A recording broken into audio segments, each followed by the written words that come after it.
हा कापूस उत्पादकांचा एक बेल्ट काय तो परिसर म्हणून आपण ओळखला जातो। अध्यक्ष महोदय, खरं तर मी अनेक त्या ठिकाणी स्वतःही बोंडअळीचा प्रादुर्भाव झाला त्यावेळेस गेलो होतो, अतिवृष्टी झाली। आपण सगळ्यांनी पाहिलंय की आपण 1.5 हमीभाव देणार होता, हमीभावाच्या 1.5 आपण आणि माननीय पंतप्रधान नरेंद्र मोदी साहेबांनी सुद्धा उत्पादनाला 1.5 आम्ही भाव देऊ सांगितलं होतं। तुम्हाला देशामध्ये आज ज्या काही उत्पन्न होतात, काय बाबा दादा काय नाही, त्यांना बोलायचं आहे ते म्हणत होते। काल सभागृहामध्ये राहुल गांधींचं नाव घेतल्याच्या नंतर यांनी हंगामा केला। आज आदरणीय पंतप्रधान नरेंद्र मोदी साहेबांचं नाव कशासाठी घेतात? ठीक आहे, मी काल सांगितल्याप्रमाणे बघा, अहो राहुल गांधी पंतप्रधान नाही, देशाचे पंतप्रधान नरेंद्र मोदी आहेत। पॉलिसीवर बसून घ्या कोणावर बोलायचं, एवढी चला मुद्द्यावर या, कारण नाही, मुद्द्यावर या म्हणजे आणि उद्देश काय आहे? खरं तर तुम्हीच म्हणाला होता, आम्ही नाही म्हणालो, 1.5 शेतकऱ्यांना हमीभाव देण्याचा दावा केला होता। बरं, त्यामध्ये सुद्धा हे बसून बोलू नका आता, माझ्याकडे बघून बोला। नाही हे बंद करा, ते चालू राहणार, तुम्ही करा। मी तुम्हाला मी ते रेकॉर्डवर घेत नाहीये, ही पद्धत नाही। मी कोणावर आरोप केला का? बसा बसा, एक मिनिट, विरोधी पक्ष नेते बसा, बघा नाही दाम बसा, विरोधी पक्ष नेते वडेट्टीवार साहेब, आपल्या सभागृह चालवायचं आहे, थांबा जरा। हे बघा, वारंवार या सभागृहात ज्येष्ठ नेत्यांची नावं जेव्हा घेतली जातात तेव्हा सर्व सदस्यांकडनं आक्षेप घेतला जातो। मी आपल्याला स्पष्टपणे सांगू इच्छितो, नियम 35 अन्वये जर का काही आक्षेपार्थ आपण बोललात किंवा कोणता आरोप करत असाल तर नोटीस दिल्याशिवाय मी आपल्याला नाव घ्यायची परवानगी देणार नाही, नंबर 1। नंबर 2, केवळ नाव घेतलं आणि प्रशंसा जर करत असेल तर कोणाला काय अडचण असायची विषय राहत नाही। त्यामुळे त्यांना त्यांचं म्हणणं बोलू दे, जर का त्याच्यात काय आक्षेपार्थ असेल, आरोप करत असतील तर मी ते रेकॉर्डवरनं काढून टाकेन। चला अध्यक्ष महोदय, साधारणतः देशामध्ये 300 लक्ष ही गाठी तयार होतात आणि महाराष्ट्रामध्ये साधारण 80 लाख गाठीचं उत्पन्न होतं। खरं तर यावेळेस कापसाचे भाव का पडलेत? सीसीआयचे पुरेसे केंद्र नव्हते, व्यापाऱ्यांनी डल्ला मारला, 15 लाख गाठी आपण निर्यात करून घेतले। हा खरा मुद्दा आहे। कापसाचे भाव पडण्याला कापूस आपल्याकडे आपल्याशी भाव मिळत नाही, व्यापारी उचलत नव्हते, आणि तुम्ही 15 लाख गाठी जर निर्यात करत असाल तर मात्र मग शेतकरी त्यामध्ये पिसला जाईल, ही वस्तुस्थिती आहे। आणि आयात केल्यामुळे आयात केली म्हणजे आज जर 15 लाख गाठी देशामध्ये आले नसते तर व्यापारी हा कापूस खरेदी करू शकले असते आणि त्यांना निश्चितपणे भाव मिळाला असता अध्यक्ष महोदय। पण खाजगी व्यापाऱ्यांनी यामध्ये फायदा उचलला। बघा, आपल्याला माहित आहे मंत्री महोदय की कापूस हा मागच्या 15 तारखेपर्यंत, आपण जरा माहिती घ्या त्या खात्याचे मंत्री आपण, आजचा जूनच्या 15-20 तारखेपर्यंत कापूस लोकांनी बाहेर काढला नव्हता। अनेकांच्या घरामध्ये 5-5, 10-10 क्विंटल कापूस पडून होता। ही वस्तुस्थिती आहे, काही लपून नाही। एक तुम्ही शेतकरी, तुम्ही ग्रामीण भागातले, मी पण ग्रामीण भागातला आहे। ही सगळी परिस्थिती काय दर्शवते अध्यक्ष महोदय? हे सीसीआयचं जे काही दर आहेत ते त्या दराप्रमाणे खरेदी होत नाही, त्यांचे पुरेसे सेंटर नाहीत अध्यक्ष महोदय। आणि या सगळ्यामध्ये जे काही आता आपण पाहिलं साहेब की बियाणांचा मोठा प्रॉब्लेम आहे। ते HTBTचं बियाणं हे पूर्ण काळा बाजार सुरू आहे, अवैधपणे सुरू आहे। यांना भरारी पथक तुमचे आहेत, त्या पथकांची नियुक्तीची कारवाई करून सुद्धा अवैध कापूस बियाणे रोजपणे महाराष्ट्रात येत आहे। आता त्याला शेतकरी का लावतो, का खरेदी करतो? त्याला तुमचे बियाणे जे पाहिजेत सर्टिफाईड बियाणे ते मिळत नाही, त्यामुळे तो बोगस बियाणांचा वापर करतो। त्यातून मग अनेक त्या पिकावर किडीचा प्रादुर्भाव होतो। म्हणून मला एक तर राज्य शासन कापूस हमीभावाने खरेदी करणं, हमीभावाचं केंद्र सरकारकडे बोट दाखवून तुम्ही दुर्लक्ष करू नका। हा आमचा तुम्हाला प्रश्न आहे. थोडं स्पेसिफिक तुम्ही स्पेसिफिक हा महाराष्ट्रातील खरं म्हणजे मोठा प्रश्न आहे. अजूनही कापूस प्रश्न शेतकरी विचारा लढतात. आपण. म्हणून आम्ही तुम्हाला मागच्या वेळेत जे काही मोदी सरकारनं उत्पादन खर्चाच्या दीडपट हमी भाव देण्याचा दावा केला होता त्याच्या संदर्भातला थोडासा खुलासा व्हावा. आमची स्पष्टपणे मागणी आहे. सरकार म्हणून केंद्र सरकारने जर दावा केला असेल तर तो मिळतो की नाही या संदर्भात. कारण सरकारने C2 म्हणजे स्वामीनाथन समितीने काय सांगितलं आहे, C2च्या ऐवजी तुम्ही A2 आणि प्लस FL हा आधारित उत्पादन खर्च केला, म्हणजे उत्पन्नावर खर्च काढलाय. त्यामुळं ते दर पाहिजे ते मिळत नाही आणि कापसाची उत्पन्नही कमी झालं. सरासरी मागच्या 2 वर्षातील पाहिलं तर 23-24 उत्पन्न दर हेक्टरच्या मागे 3.5 क्विंटल 4.5 क्विंटल एव्हरेज मध्ये कमी झालं. हे तुमच्या पाहणी अहवालामध्ये सुद्धा आहे. 1.9% उत्पन्न राज्यातील कमी झालेलं आहे. ते आर्थिक पाहणी अहवालामध्ये सुद्धा आहे. पण ह्याचाच अर्थ उत्पन्न कमी झालं. तुम्ही म्हणताय की आम्ही 5,000 रुपये 2 हेक्टर पर्यंत दिले, पण तुम्ही जर एका हेक्टरमध्ये 10 क्विंटल कापूस होत असेल आणि शेतकऱ्यांचं जर 2,000 रुपयांनी नुकसान होत असेल तर तुम्ही 20,000चं नुकसान होत आहे पर हेक्टर. म्हणजे 2 हेक्टरमध्ये त्याचं 40,000चं नुकसान होत आहे. तुम्ही शेतकरी आहात, तुमच्याकडे शेती आहे, माझ्याकडे शेती आहे, त्याच्याकडे कदाचित हरीशकडे शेती असेल, माननीय सदस्य यांच्याकडे. पण एक सांगतो अध्यक्ष महोदय, यातून प्रश्न निर्माण काय होतो की शासनाने हमीभाव देऊनही कापूस खरेदी केला नाही, हा खरा प्रश्न आहे. हमीभाव देऊनही जो हमीभाव होता त्याप्रमाणे पूर्ण कापूस खरेदी केला नाही. हा कापूस महाराष्ट्रातील एकूण कापूस उत्पादक शेतकरी किती आहेत आणि किती कापूस पणन महामंडळाने खरेदी केला, हा पहिला प्रश्न. दुसरा प्रश्न असा आहे की खाजगी व्यापाऱ्याने किती कापूस खरेदी केला, हा पहिला दुसरा प्रश्न. आणि खरेदी केला तर किती कापूस CCI आहे, ते CCI ने किती कापूस खरेदी केला. हे जर आकडे आता आपल्याकडे आले, आपण सांगू शकलात, तर मला वाटतं की खाजगी व्यापाऱ्याने कमी दर दिला असताना अशा व्यापाऱ्यावर शासनाने का कारवाई केली याचं उत्तर मिळेल. म्हणून माझे 3 प्रश्न आहेत की शासनाने हमीभाव देऊन म्हणजे CCI ने किती खरेदी केला, व्यापाऱ्यांनी किती खरेदी केला आणि केंद्राकडे राज्य सरकारने स्वामीनाथन अहवालाप्रमाणे आपण C2 प्रमाणे हमीभाव केंद्र सरकार काढून देईल का, तरच कापूस उत्पादकांचं भलं होईल. तशी शिफारस राज्य सरकार करेल का. सन्माननीय विरोधी पक्ष नेत्यांनी जी माहिती मागितली ती खरी. CCI ने या हंगामामध्ये जी खरेदी केलेली आहे 12 लाख क्विंटल CCI ने खरेदी केली. खाजगी इतर कापूस खरेदी अंदाजित ही जी 59,073 इतकी नोंद आमच्याकडे गाठी खरेदी केलेल्या प्रायव्हेट व्यापाऱ्याची आहे. म्हणजे 3,16,095 क्विंटल इतका माल प्रायव्हेट व्यापाऱ्यांनी खरेदी केला. आणि या सर्व आपण एकंदरीत पाहिलं तर याच्याबद्दल महाराष्ट्र सरकारने केंद्राकडे सातत्याने जो प्रयत्न केला ते स्वामीनाथन कमिटीच्या माध्यमातून भाववाढ मिळावी. परंतु गेल्या वर्षी केंद्र सरकारने जी भाववाढ दिली त्यामध्ये जे लांब धाग्याचा आहे त्याला 640 रुपये भाववाढ दिली आणि दुसरा जे आहे त्याला 540, अशा 2 कापसाचे बायफ्रिकेशन करून त्याला केंद्र सरकारने नवीन भाव दिला. त्या पद्धतीने आपण CCIची खरेदी करू लागलो. याच्या व्यतिरिक्त सर्वात महत्वाचा जो प्रश्न आहे त्या प्रश्नामध्ये कधी ई-पीक पाहणी आपण करतो, त्या ई-पीक पाहणीची नोंदणी नसल्या कारणाने अनेक शेतकरी अडचणीमध्ये येतात.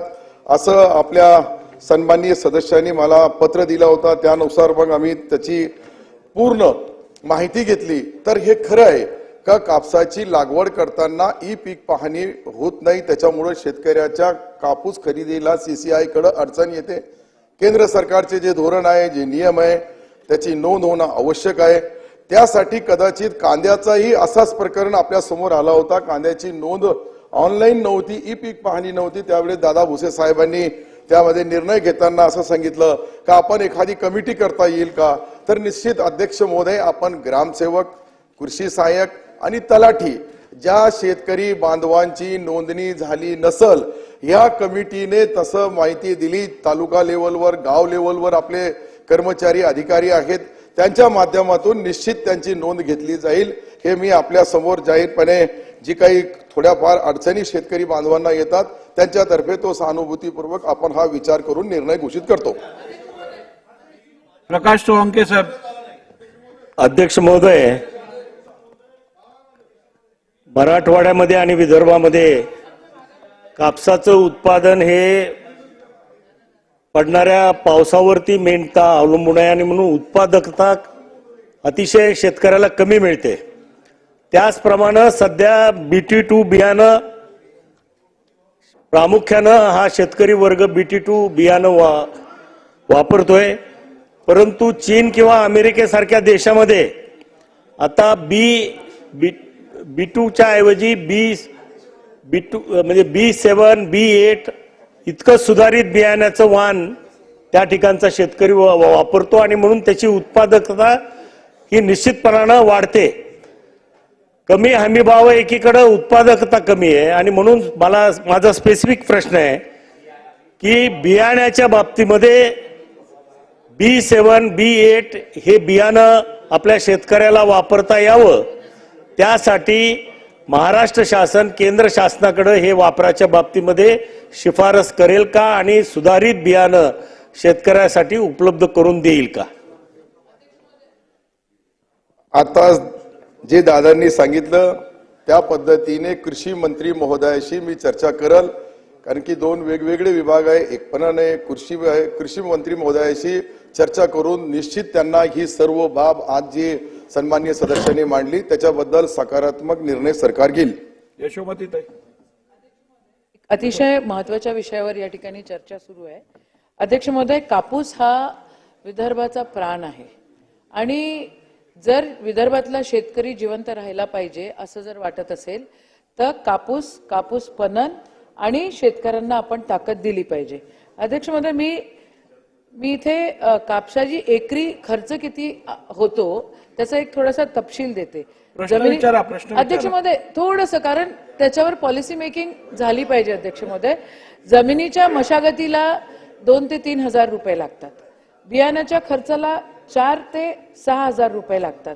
खताला 5 ते 6 हजार रुपये लागतात. कीटकनाशक जर वापरायचं असेल तर त्याला आपण परत 7 ते 8 हजार रुपये लागतात.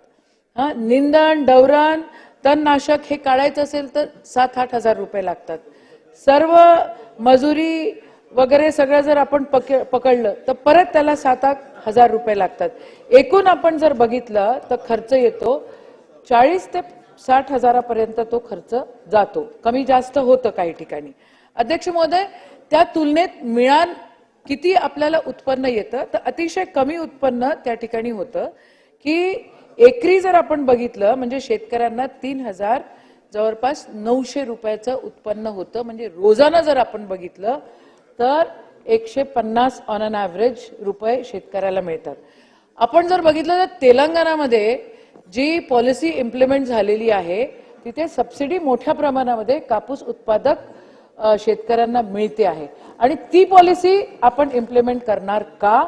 जर करणार असाल तर कधीपर्यंत आणि नाही करणार असाल तर का करणार नाही? कारण एका राज्यात जर देशामध्ये होत असेल तर ते दुसऱ्या राज्यात पण झालं पाहिजे. दुसरं अध्यक्ष महोदय, पणन आपण इतकं वीक करून ठेवलेलं आहे की तिथे ग्रेडर्स नसतात. CCIचे आपण सेंटर्स उघडतो तिथे लक्ष नसतं आणि तो पूर्ण विभाग एकदम डबघाईस पडलेला आहे. म्हणजे जशी पॉलिसी पहिले होती त्याला पैसे देत नाही. अध्यक्ष महोदय, माझा प्रश्न असा आहे की एक तर आपण सबसिडी त्या ठिकाणी तेलंगणाप्रमाणे आपण सबसिडी मंजूर करणार का आणि दुसरं पणन बळकटीकरणासाठी आपलं शासन काय करणार आहे? मंत्री महोदय.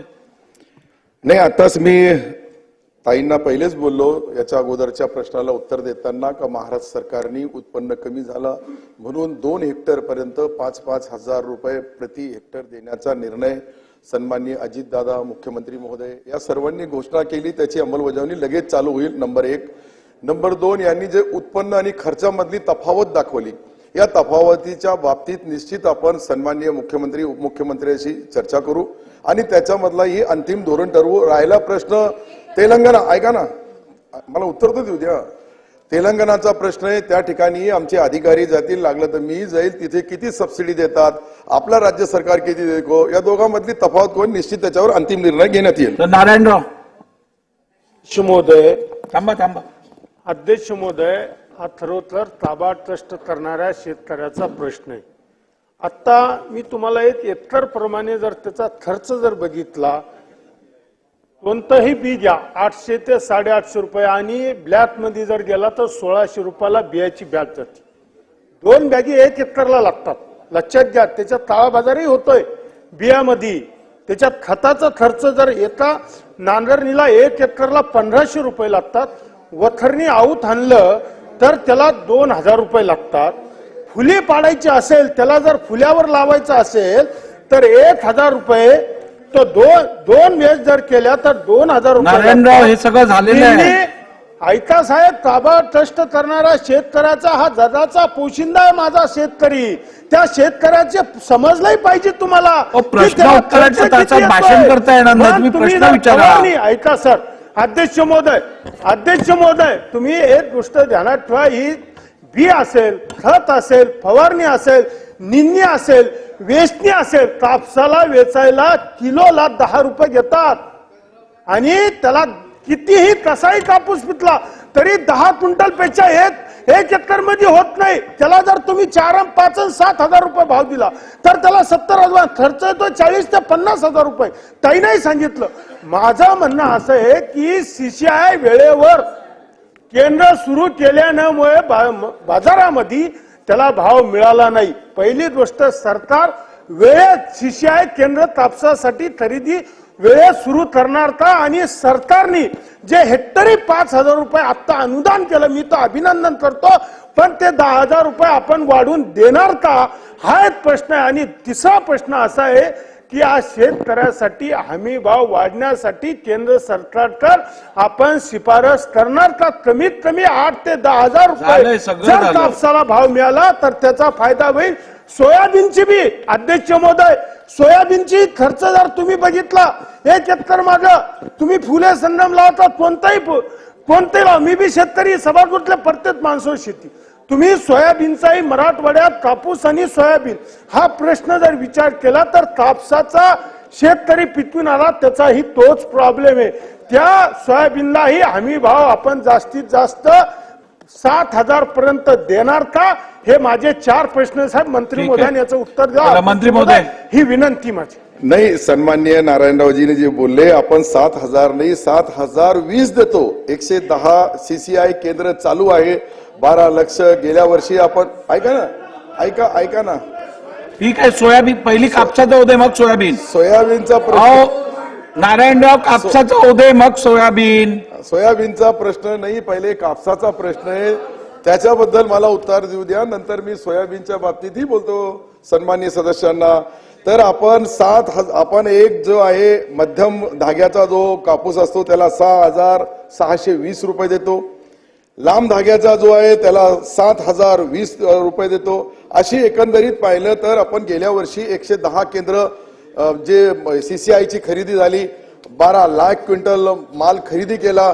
त्याच्या व्यतिरिक्तही या वर्षी ज्या सन्माननीय सदस्याच्या मागण्या आहे का त्याला तात्काळ सुरू करावं, निश्चित त्याला तात्काळ सुरू करण्यात येईल. वाढीव भावाच्या बाबतीत केंद्र सरकारला विनंती करण्यात येईल. आणि या दोघांच्या व्यतिरिक्तही किमतीमध्ये जे तफावत आहे त्या बाबतीत सन्माननीय मुख्यमंत्री उपमुख्यमंत्री महोदयांशी चर्चा करून अजून काही वाढवता येईल का त्याचाही प्रयत्न करू. बाळासाहेब बोला. अध्यक्ष महोदय, उत्तर क्रमांक 4 आणि 5 मध्ये असं म्हटलेलं आहे की CCI यांच्याद्वारे महाराष्ट्र राज्य सहकारी कापूस पणन संघामार्फत ही खरेदी केली जाते. अध्यक्ष महोदय, माझा स्पेसिफिक प्रश्न या ठिकाणी आहे की CCI ज्यावेळेस कापूस खरेदीला येते त्यावेळी ते फक्त हायवेच्या जवळचे ज्या पट्ट्यामध्ये जास्त कापूस आहे तिथली केंद्र घेते. आणि अध्यक्ष महोदय, नंतर कापूस पणन महामंडळाला त्या ठिकाणी रुरल भागामधली केंद्र दिली जातात. माझा स्पेसिफिक प्रश्न आहे की कापूस पणन महामंडळानं यावर्षी किती लाख क्विंटल कापूस खरेदी केलेली आहे?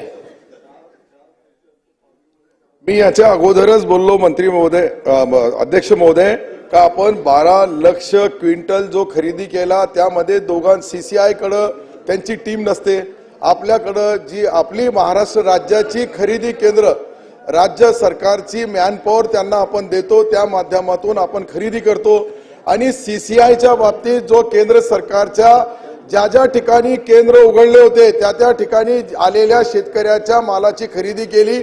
असं काही नाही का फक्त हायवेच्या ठिकाणी, ग्रामीण भागामध्ये बी ज्या ज्या ठिकाणी ई पीक पाहणी असते त्या त्या ठिकाणी CCIची खरेदी होते. याच्या व्यतिरिक्त स्पेसिफिक आपण एखादा तालुक्याचं नाव सांगितलं, एखाद्या गावाचं नाव सांगितलं, तिथे कापूस जास्त आहे त्या ठिकाणी खरेदी करावी, तर निश्चित महाराष्ट्र सरकार त्याचाही विचार करेल. राजेश एकडेजी. धन्यवाद अध्यक्ष महोदय. अध्यक्ष महोदय, माझा मलकापूर मतदारसंघ हा विदर्भाचा प्रवेशद्वार आहे आणि त्या मतदारसंघात कापसाचं पेरा खूप जास्त असतो. अध्यक्ष महोदय, कापूस लागवडीपासनं कापूस घरात आणेपर्यंत जो खर्च कापसाला लागतो आणि आपण दिलेला हमीभाव याच्यात प्रचंड तफावत आहे. त्यामुळे माझे स्पेसिफिक 2-3 प्रश्न आहे. हमीभावाचा फेरविचार शासन करणार काय? हमीभावाने शासनाने खरेदी न केल्यामुळे शेतकऱ्यांनी बाजारपेठेत व्यापाऱ्यांना कापूस विकला. त्या व्यापाऱ्यांनी शेतकऱ्यांची प्रचंड फसवणूक माझ्या मतदारसंघात केली. दसरखेडला एक व्यापाऱ्याने जवळपास 1.5 ते 2 कोटी रुपयाची फसवणूक करून कापूस नेऊन कापसाचे पैसे दिले नाही. 150 ते 200 कोटी रुपये जग्गू नामक एक व्यापारी त्याने घेऊन 150 ते 200 कोटी रुपयांनी शेतकऱ्यांची फसवणूक केली. नांदुरे तालुक्यातही तोच प्रकार घडलेला आहे. असे अनेक व्यापाऱ्यांनी शेतकऱ्यांची फसवणूक केल्यामुळे शासनाने त्यांच्यावर कारवाई केलेली आहे, परंतु त्या शेतकऱ्यांना पैसे अद्यापपर्यंत मिळालेले नाही. त्या पैशांबाबत शासन काही दखल घेईल काय, किंवा शासन त्या पैशांची जबाबदारी घेऊन त्यांना काही विशेष अनुदान देईल काय, असे माझे स्पेसिफिक 2 प्रश्न आहेत. धन्यवाद. थांबा. व्यापारी बांधवांना काही शेतकरी बांधवांचे पैसे त्यांनी घेतले असल, दिले नसल, हे बाब खरी आहे. आपण त्याच्यावर गुन्हा दाखल केला आणि गुन्हा दाखल केल्यानंतर अध्यक्ष महोदय त्यांच्या त्या पद्धतीने जमानतही काही लोकांच्या झाल्या. परंतु अशी परिस्थितीमध्ये शेतकरी बांधवांना जी काही मदत करायची आहे त्याबद्दल निश्चित मी तपासून घेईल का आपण कोणत्या नियमामध्ये, कोणत्या धोरणामध्ये सरकारच्याकडून काही स्पेसिफिक काही ठिकाणी जे झालेला व्यापारी आणि शेतकऱ्यामधला व्यवहार, तर शेतकरी बांधवाला मदत केली जाईल. जोरगेवार साहेब बोला. अध्यक्ष महोदय, आपण सर्वात मागास अशा भागाच्या पिकावर प्रश्न चर्चा करतोय, तोही भारतातला सर्वाधिक श्रीमंत असलेल्या या मुंबईमध्ये बसून. अध्यक्ष महाराज, साधारणतः स्वामीनाथन आयोगाने 3 पद्धतीच्या पीक मोजण्यात सांगितलं, A2, FL आणि C2. परंतु शासनाने हमीभाव ठरवताना A2 सभागृहात थोडी शांतता ठेवण्यात यावी. आणि तो अध्यक्ष महाराज, परत माझे पुन्हा दिवसा आले आहे. 12 तारखेला मला पुन्हा मतदान करायचं आहे, मला बोलू द्या. बोला. अहो जोरगेवार साहेब, तुमच्या व्यतिरिक्त इतरांनी शांत बसावं. चला बोला. सर्वांनी शांत बसावं. 12 तारखेला मतदान आहे. अध्यक्ष महाराज, आपण या ठिकाणी कापसावर चर्चा करतोय आणि कापूस हा साधारणतः विदर्भ आणि मराठवाड्यामध्ये, आणि सुदैवानं मंत्री महोदय सुद्धा मराठवाड्यातले उत्तर ते सकारात्मक देखताय. माझी विनंती एवढी असणार आहे या सरकारला की आपण जो C2 या पद्धतीने जो हमीभाव निघतो तो निघतो 7,251 आणि 50% त्याच्यावर जर जोडले तर 9,345 रुपये हा C2 या सूत्रानुसार हमीभाव आला असता. तो हमीभाव देणार आहे का? जर केंद्र सरकार देणार नसेल तर तेवढं तफावतीचं अनुदान महाराष्ट्र शासन देणार आहे का? नंबर 1. नंबर 2, शेतकऱ्यांना जो अडचणी निर्माण होतात, कापसाच्या गाड्या या केंद्रावर नेल्यानंतर 2-2, 3-3 दिवस त्या ठिकाणी गाड्या थांबतात. केवळ आणि केवळ ते कापसाचे ग्रेडर त्या ठिकाणी नाही म्हणून त्या ठिकाणी त्या पद्धतीचं होते.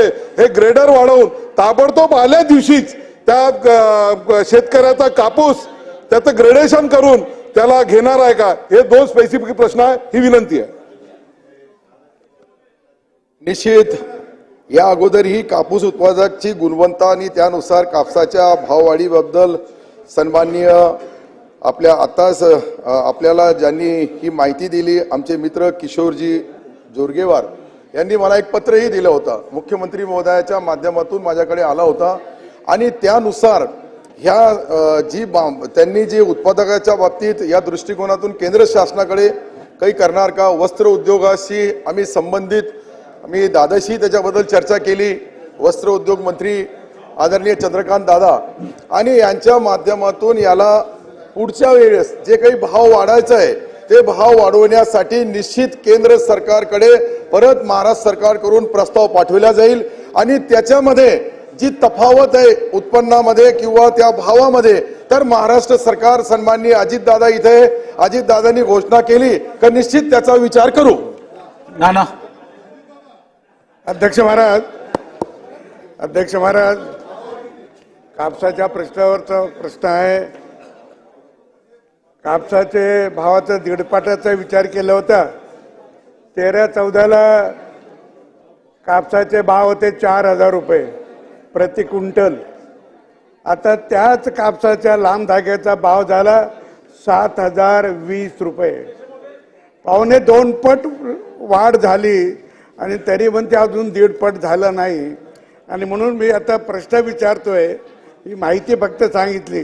अध्यक्ष महाराज, मंत्री महोदयाने उत्तर दिले, शेतकऱ्यांनी FAQ दर्जाचा कापूस किमान हमी दरापेक्षा कमी दराने विकू नये असे आवाहन CCIने वर्तमानपत्रात आणि कृषी उत्पन्न बाजार समितीच्या माध्यमातून शेतकऱ्याला केलं. याचा काही परिणाम नाही. आपल्याला परिणाम साध्य करायचा असेल तर जिथं कापूस खरेदी होतो असे बाजार, आपल्याकडे कायदा आहे की हमी भावापेक्षा कमी भावाने कापूस कुठलाही माल खरेदी करू नये. प्रत्यक्ष बाजारात खरेदी होतो. माझं आपल्याला विनंती आहे की मार्केट कमिटी किंवा CCIने किंवा आपल्या डिपार्टमेंटने प्रत्येक बाजारामध्ये एक ठळक अक्षरात बोर्ड लावावा की हमी भावापेक्षा जर कोणी कमी भावात माल घेत असेल तर त्याच्यावर दंडात्मक कारवाई होईल. आणि ही दंडात्मक कारवाई होण्यासाठी त्या यंत्रणेला पण सांगितलं पाहिजे. अशा प्रकारचा ठळक बोर्ड लावला तर मला असं वाटतं हे कंट्रोलमध्ये येईल. आणि आपण हे लावाल का असा माझा प्रश्न आहे. दुसरा प्रश्न असा आहे की खरेदी केंद्र जर उघडे करायचे असतील तर दिवाळीच्या वेळेला, कारण शेतकरी दिवाळीच्या वेळेला आपला शेतीमाल विकतो दिवाळीचा सण साजरा करण्यासाठी आणि वेळेच्या भावात विकतो. तर त्यावेळेपासून जर आपण केंद्र सुरू केली तर मला असं वाटतं की हमी भावापेक्षा कमी भावात खरेदी कोणी घेणार नाही आणि जो घेईल तर शेतकरी केंद्रावर जाईल. हे 2 माझे प्रश्न आहेत. धन्यवाद. निश्चित सन्माननीय नानांनी ज्या सूचना मांडल्या, जे काही मागणी केली ती बरोबर आहे का ज्या ठिकाणी कापूस जास्त पिकवत असेल अशा बाजारपेठामध्ये ज्या ठिकाणी ते बोर्ड लावता येईल, ॲडव्हर्टाइज करता येईल, हमी भाव आणि ते ठळक या शब्दात लिहिले जाईल आणि त्याची माहिती पण अशी सभागृहाला काय केलं पणन विभागाने त्याची माहिती दिली जाईल. दुसरा प्रश्न, आपण केंद्र सरकारकडे तो प्रस्ताव पाठवलेला आहे, त्यांनी सहानुभूतीपूर्वक विचार करून आपल्याला ती मदत केलेली आहे. आणि निश्चित खरेदी दिवाळीच्या मुहूर्तावर खरेदी करण्यात येईल. दीपक चव्हाण. तुमच्या फलटण, बारामती, अकलूज परिसरामध्ये मागच्या 10-20 वर्षापूर्वी कापसाची अत्यंत मोठ्या प्रमाणामध्ये लागवड केली जात होती. परंतु मध्यंतरी बोंडअळी असेल किंवा इतर तत्सम रोग असतील यामुळे कापसाच्या लागवडीचे प्रमाण कमी झालं. आणि गेल्या 2-3 वर्षापासून आमच्या फलटण, अकलूज, माळशिरस, बारामती भागामध्ये कापसाच्या लागवडी प्रमाण अतिशय वाढले. जवळजवळ फलटणमध्ये 1000 ते 1,500 हेक्टर पेक्षा अधिकचा कापूस लागवड झाले. माझी आपली मंत्रिमंडळाला विनंती की बाळासाहेब पाटील यांनी म्हणण्याप्रमाणे त्या ठिकाणी CCI खरेदी करत नाही आतल्या भागामध्ये. त्यामुळे त्या ठिकाणी पूर्वी शेतकरी कापूस उत्पादक संघ होता, फेडरेशन होतं, ते खरेदी करत होतं. परंतु फेडरेशन बंद झालं आणि CCI खरेदी करू लागलं. तर माझी आपली विनंती की पूर्वीसारखं पुन्हा कापूस खरेदी केंद्र त्या भागामध्ये आपण सुरू करणार का?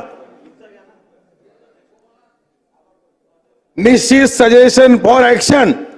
शेवटचा प्रश्न राजेश पवार. धन्यवाद अध्यक्ष महोदय.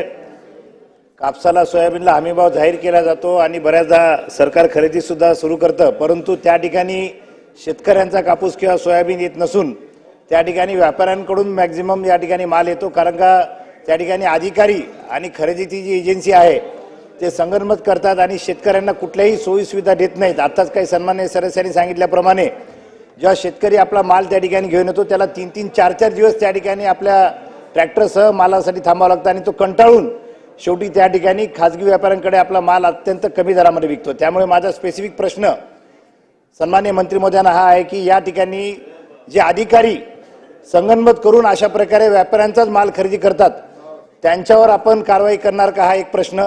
दुसरा प्रश्न, आता हंगाम येत आहे त्या ठिकाणी सोयाबीन मोठ्या प्रमाणे माझ्या नांदेड जिल्ह्यामध्ये नायगाव मतदारसंघामध्ये उत्पादन होतं, तर सोयाबीन खरेदीचा सुद्धा राज्य सरकार विचार करणार का?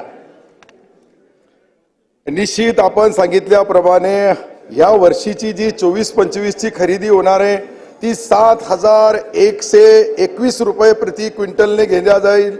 म्हणजे 501 रुपयाची वाढ त्याच्यामध्येही दिली जाईल.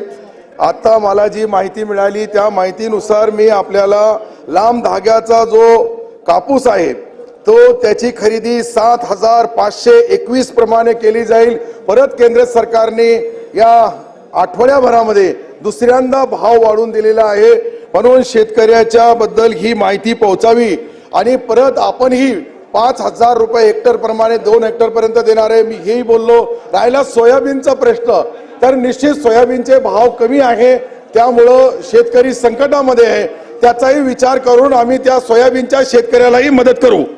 प्रश्न क्रमांक 4. प्रश्न पुकारा. प्रश्न क्रमांक 8109. अध्यक्ष महोदय, अध्यक्ष महोदय, थांबा ताई थांबा. अध्यक्ष महोदय, ताई छापल्याप्रमाणे थांबा. प्रश्न क्रमांक 8109. बोला. अध्यक्ष महोदय, छापल्याप्रमाणे. अध्यक्ष महोदय, उद्योग नगरीतील एल्प्रो शाळेत 3 वर्षाच्या मुलीचे सहाय्यक कर्मचारी मारहाण करून लैंगिक शोषण केल्याबद्दल मुलीच्या पालकांनी शाळेकडे तक्रार केल्यावर शाळा प्रशासनाने उडवाउडवीची उत्तरे दिल्याने पालकांनी नाईलाजास्तव न्याय मिळत नसल्याने राष्ट्रीय बाल हक्क आयोगाकडे तक्रार केली होती. ही वस्तुस्थिती आहे. अध्यक्ष महोदय, मंत्री महोदयांनी प्रश्नाच्या उत्तराअंतशः खरे उत्तर आहे असे सांगितले आहे. तर माझे 3 स्पेसिफिक प्रश्न आहेत. 1. शाळेतील घटनेच्या दिवशी CCTV फुटेज तपासून 3 वर्षाच्या मुलीवर अत्याचार केलेल्या शाळेच्या कर्मचाऱ्यावर गुन्हा दाखल करणार का?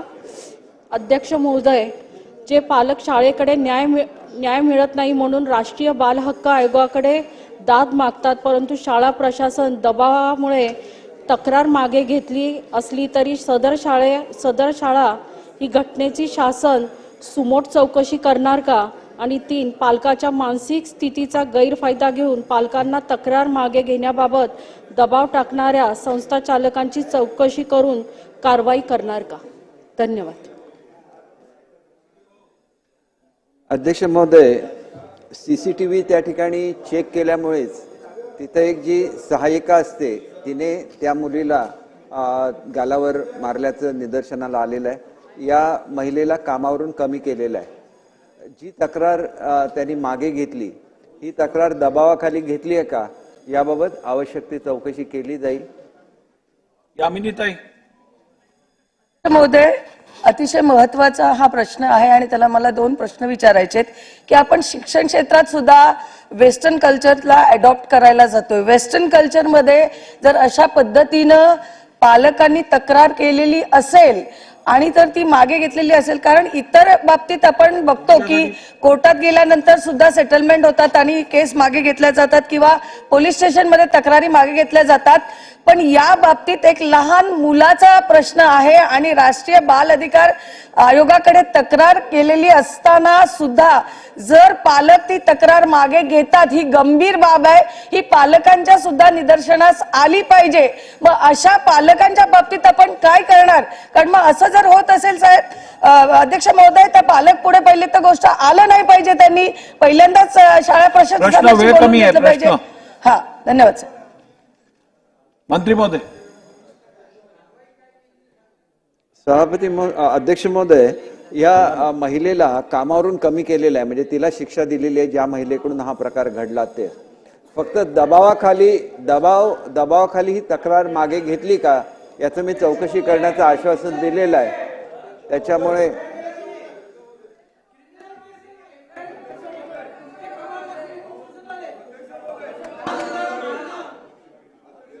याच्यानंतर काय घेतो आपण? अध्यक्ष महोदय, माननीय मंत्र्यांनी खुलासा करावा. FIR केला की रे, केवळ कामावर कमी करून कसं चालेल? लहान मुलाला मारहाण केली आणि FIR नाही, असं कसं? गुन्हा दाखल झाला पाहिजे.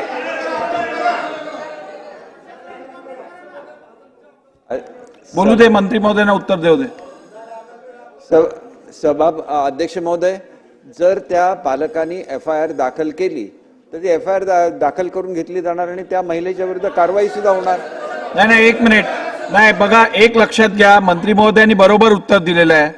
त्यांच्या खात्याचं काम आहे संदर्भित डिपार्टमेंटल इन्क्वायरी करून ऍक्शन घेणं. जर का कोणाला क्रिमिनल ऍक्शन घ्यायची असेल तर ते बालक किंवा पेरेंट्स जाऊन पोलीस स्टेशनमध्ये तक्रार दर्ज करू शकतात आणि त्यानंतर जर ती रेकॉर्ड केली गेली नाही तर आपण होम डिपार्टमेंटमध्ये याची इन्क्वायरी करू. चला, प्रश्न उत्तराचा तास संपलेला आहे. कागदपत्रे सभागृहाच्या पटलावर ठेवणे. माननीय मुख्यमंत्री. लेंग होते लेंग नंतर सुरुवात आशिष शेलारांकडून. मी दोन्ही करतो. महाराष्ट्र प्रदूषण नियंत्रण मंडळ यांचा सन 2022-23 वार्षिक अहवाल मी सभागृहासोबत ठेवतो. अहवाल सभागृहासमोर ठेवण्यात आला. सदर अहवाल विधिमंडळाच्या संकेतस्थळावर उपलब्ध करून देण्यात येईल.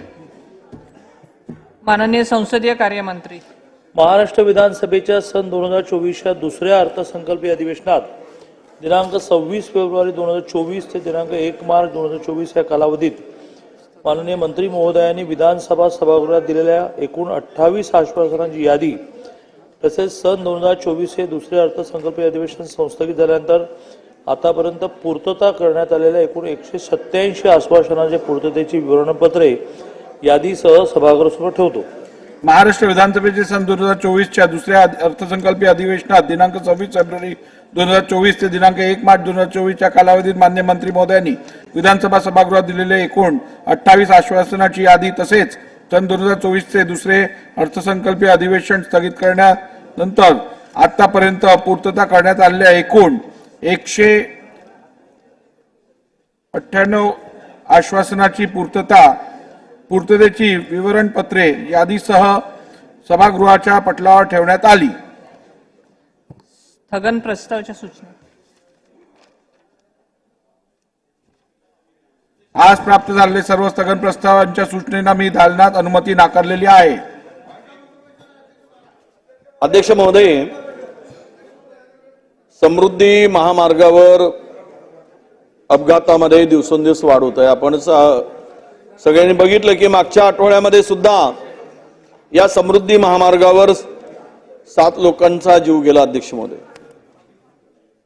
1 जुलै 2023 लक्झरी बस जळून 25 प्रवाशांचा मृत्यू झाला होता. अध्यक्ष महोदय, या 1 जुलै 24 रोजी आता 1 वर्ष पूर्ण झालेलं आहे.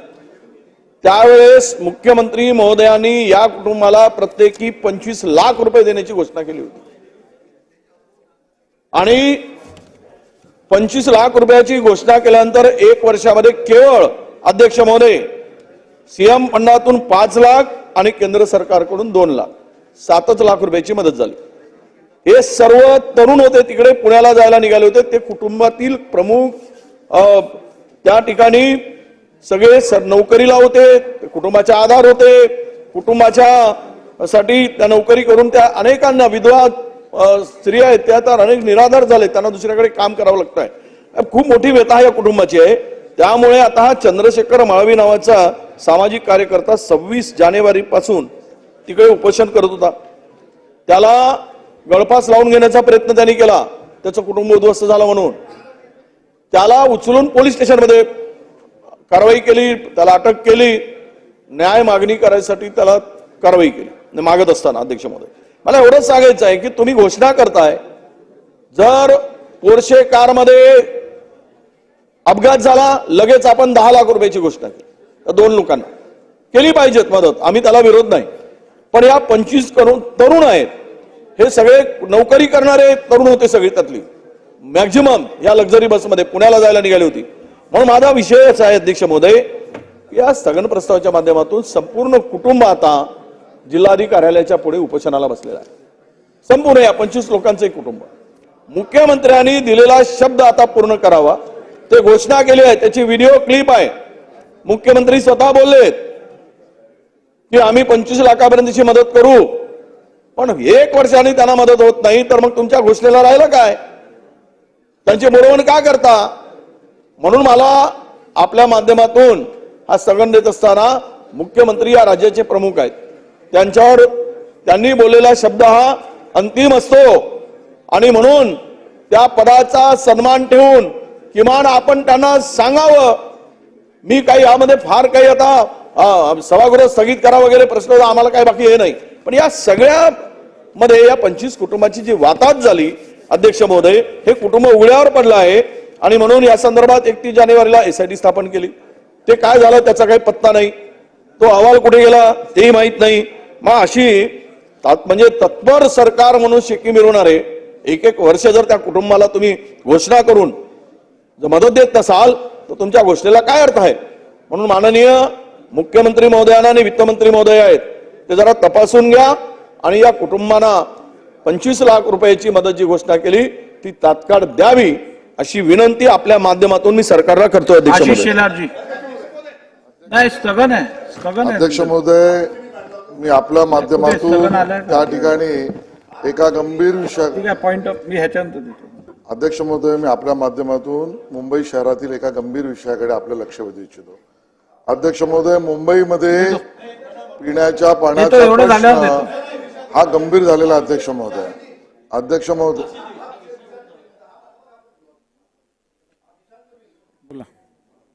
अध्यक्ष महोदय, सन्माननीय विरोधी पक्ष नेत्यांनी तो विषय मांडला. माननीय उपमुख्यमंत्र्यांनी घोषणा केली 1 वर्षापूर्वी 30 जूनला, आता 1 वर्ष झालं, 25 लाख रुपये आम्ही देऊ. देवेंद्र फडणवीस साहेबांनी ठीक आहे ओ सुधीर मुनगंटीवार जरा गांभीर्य समजा. देवेंद्र फडणवीस साहेबांनी घोषणा केली 1 वर्षापूर्वी की 25 लाख रुपये प्रत्येक कुटुंबाला देण्यात येईल. असे 25 कुटुंबांना पैसे देणार होते. 1 वर्ष झालं त्याचं नाही. आता 4 दिवसापूर्वी जेव्हा 1 वर्ष झालं 30 तारखेला वर्ध्याचे खासदार आणि ते सर्व परिवारातील लोक उपोषणाला बसले दिवसभर वर्ध्याला आणि त्यांनी हीच मागणी केली की लवकरात लवकर पैसे द्या. अध्यक्ष महोदय, एका कुटुंब त्या सर्व कुटुंबातील लोकांनी एकत्र येऊन शेवटी असं सांगितलं की शासनाने दिलेलं आश्वासन, देवेंद्र फडणवीस यांनी दिलेलं आश्वासन पाळायचं नसेल तर फक्त उपमुख्यमंत्र्यांनी एकच येऊन सांगावं की मी जे आश्वासन दिलं होतं ते मी पूर्ण करू शकत नाही, आमचं समाधान होईल, आम्हाला 25 लाख रुपये नको. अशा पद्धतीची भावना सुद्धा त्या कुटुंबियाच्या लोकांनी व्यक्त केली. त्यामुळे माननीय दुसरे उपमुख्यमंत्री आहेत, कमीत कमी एका उपमुख्यमंत्र्यांनी दिलेला शब्द दुसरे उपमुख्यमंत्री इथे बसल्या हाऊसमध्ये ते तरी उभे राहून त्यांनी त्याच्यावरती घोषणा करावी अशी मी माननीय अजितदादा आहेत तिथे ऐकतात ते गांभीर्याने त्यांना विनंती करतो की अतिशय संवेदनशील प्रश्न आहे. एका मुख्यमंत्री नंबर 2नी हा विषय तिथे आश्वासन दिलं आहे. उपमुख्यमंत्री नंबर 3नी कमीत कमी त्याची पूर्तता करावी अशी मी माननीय अजितदादांना विनंती करतो. तिसरा उपमुख्यमंत्री तिसरा कोण होता? 1, 2 तुम्ही 3 म्हणालात. अध्यक्ष महोदय, याबद्दल त्यांनी देवेंद्रजींचं नाव घेतलंय, एकनाथरावजींचं नाव घेतलंय. त्या दोघांना मी विचारतो की असं काही घडलंय का, असं काही जाहीर केलंय का? त्यांनी सांगितलेलं असेल, घडलं असेलच. मी यांच्यावर काही गैरविश्वास दाखवतो अशातला भाग नाही. आणि कशामुळे राहिलंय ते राहिलेलं असेल आणि त्यांनी सांगितलेलं असेल तर ते केलं पाहिजे, तर ते करण्याच्या करता आम्ही लक्ष घालू. ठीक, आशिषजी बोला. अध्यक्ष महोदय, मी आपल्या माध्यमातून एका गंभीर विषयाकडे सभागृहाचं आणि आपलं लक्ष वेधू इच्छितो अध्यक्ष महोदय. मुंबई शहरामध्ये पिण्याच्या पाण्याचा प्रश्न आणि त्याचा पुरवठा हा अतिशय गंभीर परिस्थिती झालेली आहे अध्यक्ष महोदय. माझ्या मतदारसंघातील खारदांडा ते गजदरबांध विशेषतः या भागामध्ये पिण्याच्या पाण्याचा प्रश्न बिकट झालाय.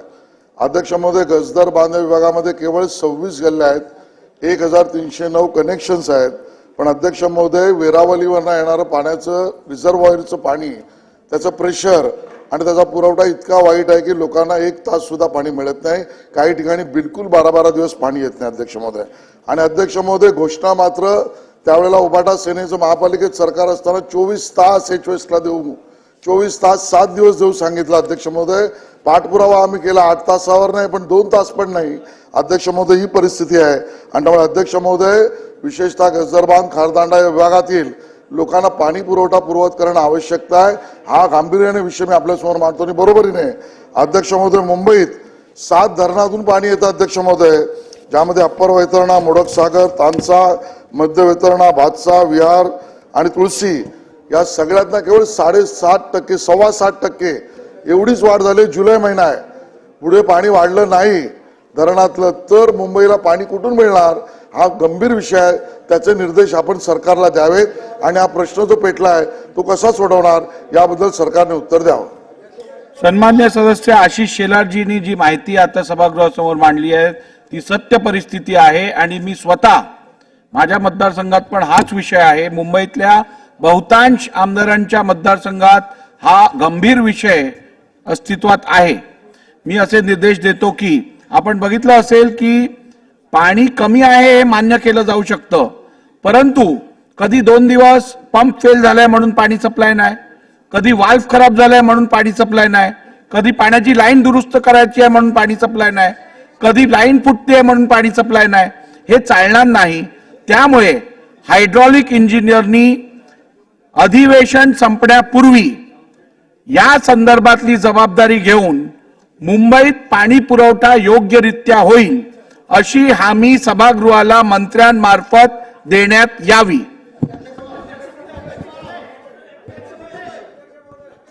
अध्यक्ष महोदय, आदरणीय आशिष शेलार साहेबांनी मांडलेली त्यांचं झाल्यावर देतो. अत्यंत बरोबर आहे.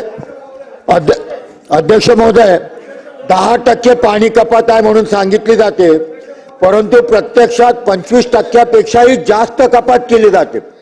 10% पाणी कपात जाहीर केलेली आहे, पण 25%पेक्षा पाणी कमी येते. पाण्याचं प्रेशर डाऊन झालेलं आहे. म्हणून आपण दिलेले निर्देश अतिशय योग्य आहेत. त्या पाणी पुरवठा अधिकाऱ्यांना आपल्या दालन्यामध्ये बोलवून घ्या तातडीने आणि काय वस्तुस्थिती आहे हे आपण समजून घ्या, त्यांना ताकीद द्या आणि सभागृहाला अवगत करा असं आपल्या माध्यमातून. या आठवड्यात या शुक्रवारी माझ्या दालनात संदर्भित मंत्री महोदय आणि महानगरपालिकेच्या हायड्रॉलिक इंजिनियर आणि म्युनिसिपल कमिशनर समवेत मुंबईतल्या पाणी पुरवठ्या संदर्भात मी बैठक आयोजित करीन. मुंबईतले जे आमदार आहेत ज्यांच्या मतदारसंघात हा विषय गंभीर आहे त्यांनी या बैठकीसाठी उपस्थित राहावं. अध्यक्ष महोदय, चेंबूर येथील NG आचार्य आणि DK मराठे ह्या महाविद्यालयामध्ये अध्यक्ष महोदय काल एक अचानक परिपत्रक काढण्यात आलं आणि त्या महाविद्यालयामध्ये शिकणाऱ्या विद्यार्थ्यांना जीन्स आणि टी-शर्ट किंवा जॅकेट जर कोणी घालून येत असेल तर त्या विद्यार्थ्यांना प्रवेश बंदी करण्यात आली. अध्यक्ष महोदय, हा एक तालिबानी फतवा एका महाविद्यालयाने काढला. अध्यक्ष महोदय, तेच जर लोन महाराष्ट्राच्या इतर महाविद्यालयामध्ये जर पसरले तर अतिशय कायदा व सुव्यवस्थेचा प्रश्न सुद्धा निर्माण होईल. हिजाबला बंदी एका बाजूला आहे आणि त्या हिजाबला बंदी होते म्हणून एका बाजूला जीन्स टी-शर्ट आणि जर जॅकेटला तुम्ही परवानगी नाकारत असाल आणि महाविद्यालयामध्ये शिकणाऱ्या विद्यार्थ्यांना तर ते योग्य नाही. अध्यक्ष महोदय, ह्या देशामध्ये 70 ते 80% तरुण तरुणी ह्या जीन्स टी-शर्ट घालतात, जॅकेट घालतात. मला एका गोष्टीची कल्पना नाही अध्यक्ष महोदय, उद्या जर त्याच महाविद्यालयामध्ये स्विमिंग कॉम्पिटिशन असेल तर त्या स्विमिंग कॉम्पिटिशनच्या स्विमिंग सूटला तुम्ही परमिशन नाकारणार आहात का? उद्या जर स्पोर्ट्स डेला टी शर्ट आणि शॉर्ट्स घालणाऱ्या विद्यार्थ्यांना जर क्रीडा प्रकारामध्ये सहभागी व्हायचं असेल तर त्याला तुम्ही परवानगी नाकारणार का? अशा प्रकारे जाणीवपूर्वक तालिबानी फतवा काढून विद्यार्थ्यांना जो अधिकार दिलेला आहे लोकशाहीमध्ये त्याच्याशी जर खेळखंडोबा कुठलंही महाविद्यालय करत असेल तर त्यांच्यावर कठोर कारवाई होणं गरजेचं. अध्यक्ष महोदय, आपल्या माध्यमातून मी या सभागृहाला विनंती करू इच्छितो की मराठे आणि आचार्य महाविद्यालयाने जो तालिबानी फतवा काल काढलेला तो तात्काळ बंद करावा आणि शिक्षण मंत्र्यांनी त्यांच्यावर कठोर कारवाई करावी अशी भूमिका या सभागृहामध्ये मी मांडतोय अध्यक्ष महोदय, आणि तुम्ही तशा प्रकारचे निर्देश द्यावे अशी विनंती करतो. अध्यक्ष महोदय, आपण मुंबईच्या दृष्टीने अत्यंत ज्वलंत प्रश्नाला हात घातलात, तो म्हणजे पाणी प्रश्न. पण अध्यक्ष महोदय, आमच्या ठाण्यामध्ये सुद्धा हीच परिस्थिती आहे, कळवा मुंब्रा मतदारसंघामध्ये सुद्धा हीच परिस्थिती आहे आणि तिथे तर पाण्यावर राजकारण केलं जातं. वॉलमन हाताशी धरून पाणी कमी केलं जातं. ज्या एरियात मतं वाढवायची आहेत त्या एरियात पाणी फोर्सनी दिलं जातं आणि या सगळ्या राजकारण आम्ही उघड्या डोळ्यांनी बघत आहोत. तेव्हा अध्यक्ष महोदय, आपल्या ज्या म्हणजे आपण जी बैठक लावणार आहात त्याच्यात आम्हाला देखील आमंत्रित करावं, म्हणजे जेणेकरून पाण्याचं राजकारण होणार नाही याच्याकडे आपण लक्ष द्यावं. हे फार गंभीर आहे. जरूर. आपल्या अन्न व नागरी पुरवठा खात्यामार्फत ज्वारीची खरेदी विदर्भात आणि महाराष्ट्रात सुरू आहे. खरेदीचं लक्षांकी वाढून मिळालं, परंतु गेल्या 4 दिवसापासून पोर्टल बंद आहे आणि त्यामुळे ज्वारी तशीच पडून आहे. आपल्या मार्फत विनंती आहे की आपण मंत्री महोदयांना संबंधित सचिवांना निर्देश द्यावे की हे पोर्टल जर बंद केलेलं आहे तर काय फायदा. ठीक. आमदारांसाठी आकाशवाणी आमदार निवास आहे. काल सभागृहात कामकाज झाल्यावर MIDCची मीटिंग आटोपल्यावर 7:45 वाजता आम्ही जेव्हा आमदार निवासला गेलो तिथं 4 लिफ्ट आहे, 2 आमदारांसाठी आहे, 2 इतर लोकांसाठी आहे. त्यामध्ये मी ते टोपीवाले आमचे सन्मान्य सदस्य अजून 1 जण होते, आम्हाला त्या लिफ्टनी सोडून दिलं. आमच्यासोबत कार्यकर्ते होते, आमचे PA होते, ते खाली राहिले. त्यानंतर ते लिफ्ट खाली आली. माझे PA निलेश हांडे, रविभाऊ राऊत, आमचे शहर अध्यक्ष बार्शी टाकडीचे प्रवीण धाईत आणि 3 लोक अजून होते, लिफ्टमॅन, असे 7 लोक लिफ्ट मंदात अटकली. पाऊण तास लिफ्ट बंद राहिली. त्यामध्ये त्या लिफ्टमॅनले अटॅक आला. एका PAनं आमच्या त्याचा छाती चोळली, एकानं हात चोळला. त्याला पाऊण तासानंतर त्याला म्हणजे होश नाही राहिला, त्याला एक उलटी झाली. त्यातले 2 जण अजून घाबरले आणि त्यानंतर पाऊण तासानंतर जिद्दोजहद केल्यानंतर ते लिफ्ट चालू झाली. ते लोक आले, घामाझोकळे झाले. ते लिफ्ट 15 दिवस पहिले बंद होती, ते चालू केली, पण त्या लिफ्टले जुनं सामान लावलं अशी चर्चा आहे. आणि त्या कर्मचाऱ्याला अर्जंटमध्ये काढल्यावर एम्ब्युलन्सनं दवाखान्यात नेलं. तो जिवंत आहे का गेला का काय आहे. आणि ते जर PAच्या जागी आमदार असतो तर त्या टोपीवाल्यांचा माया भावपूर्ण श्रद्धांजलीचा विषय झाला असता या सभागृहात.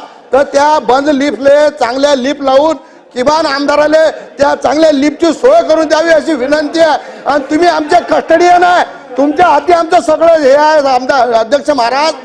तर मनोरा आमदार निवास लवकरात लवकर चालू करून आम्हाला सोय द्या आणि या लिफ्टचं काहीतरी करा साहेब. सन्मान्य सदस्य हरीश पिंपळे साहेबांनी जो विषय सभागृहात मांडलेला आहे तो अत्यंत गंभीर आहे. जर आमदार निवासातील लिफ्ट अशी खराब होणार असेल आणि सन्मान्य आमदारांना किंवा त्यांच्या स्टाफला अडचण होणार असेल तर या संदर्भात कठोर कारवाई केली जाईल. जे दोषी असतील, जर का जुने पार्ट्स खोटे पार्ट्स लावले असतील तर आपण त्याची चौकशी करून त्यावरती योग्य ती ऍक्शन घेऊ. आणि मनोरा आमदार निवास संदर्भात आपण जो प्रश्न सादर केला आहे, मनोरा आमदार निवासचं काम हे अत्यंत जोरात चालू आहे. सध्या पायलिंग पूर्ण झालं आहे आणि आपण जो कालावधी त्या कामासाठी ठेवलेला आहे त्या कालावधीत किंवा त्याच्या आधी मनोरा आमदार निवासचं काम पूर्ण होईल आणि त्याचबरोबर मॅजेस्टिक आमदार निवासचंही काम त्याआधी पूर्ण करण्यात येईल.